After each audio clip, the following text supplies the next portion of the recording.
Hello, this is Dr. Whiting, and today I want to talk to you about a subject that bears a lot of controversy for some odd reason, and that is calcium. Calcium is one of the most important minerals in the human body. It is the largest by percentage of all the minerals in our body. It makes up a wide variety of chemical functions, connective tissue support, and of course bone tissue. And because of that, a lot of people assume that either they get enough calcium on a daily basis or that they're afraid to take a calcium supplement because they heard these horrid rumors from so-called clinical studies, which, by the way, exist. I don't mean to put them down, but I will explain how those occurred in just a second. But there are clinical studies out there that show that taking calcium supplements can cause a buildup of calcium, often resulting in gallstones, kidney stones, and other calcium deposits. And the reason why that occurs, and the only way that that can occur, is by taking the wrong form of calcium. See, most calcium supplements that are sold, especially discount products, are pure calcium carbonate. Calcium carbonate is nothing more than ground up rocks.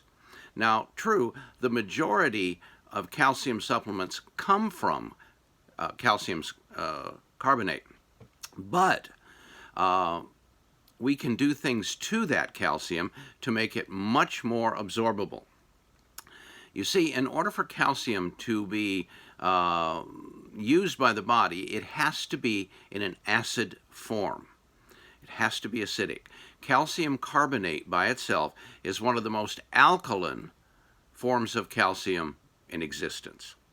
And if your body cannot, by some means, acidify that calcium prior to it being assimilated, then you're likely going to have the potential for calcium deficiency and potential calcium crystallization or buildup. So what has to be done is you have to acidify that calcium, and we do that in a variety of ways. First and foremost, we use amino acid chelates, citrates, malates, and a variety of acids to pre-acidify that calcium before you take it. And that serves a huge potential benefit in being able to create a higher absorption situation. The next thing that we need to consider is, what does calcium need? What kind of friends do calcium need? What kind of cofactors or other nutrients would benefit absorption of calcium?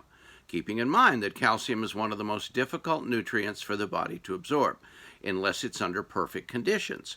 So the first things we need to add or make sure are at least present would be vitamin D and vitamin K. Vitamin K is rarely deficient because it's very common in our diet. It's found in virtually all fruits and vegetables. Vitamin D has been shown to be quite deficient from time to time, and so it would be a good idea to include vitamin D in a calcium supplement. Next, we move to another major mineral called magnesium. And magnesium is the opposite or counterpoint to calcium. And they work in conjunction with each other to help balance body fluids and other electrolyte functions. Lastly, we have to consider adding a group of trace minerals. And these are the minerals, these are the elements that are often forgotten when people take a calcium supplement or when people make a calcium supplement. And those include boron, manganese, copper, zinc, and strontium. And these minerals are essential for calcium absorption, especially if you are concerned about bone loss or osteoporosis. The only way that calcium can effectively get back to the bones is by using or having these trace minerals in the same arena or at the same time as you ingest the calcium. Now, the best way to do that, of course, is to put all of those trace minerals and all of those vitamins together in one capsule. That way it takes the guesswork out. You don't have to remember to take your multivitamin at exactly the same time as you take your calcium, because at that point it won't matter. You'll be able to take these whenever it's convenient, with meals or without. People take them either way. And then your calcium supplement is in the best possible position to be better absorbed and utilized on every cellular level. I'm very fortunate to have developed many years ago now a calcium supplement that contains all of those factors in one capsule. And I'm also very honored to say that that very formula has been proven effective in no less than 7 clinical studies.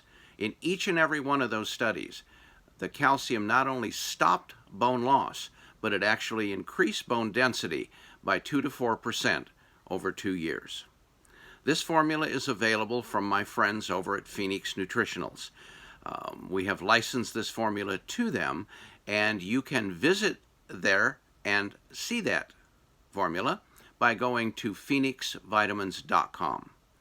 Should you have any questions about calcium or about any other nutritional issues that you may be wondering about or concerned about, you can reach my research office by phone at 888-454-8464 and by email at askthedoc@healthyinformation.com.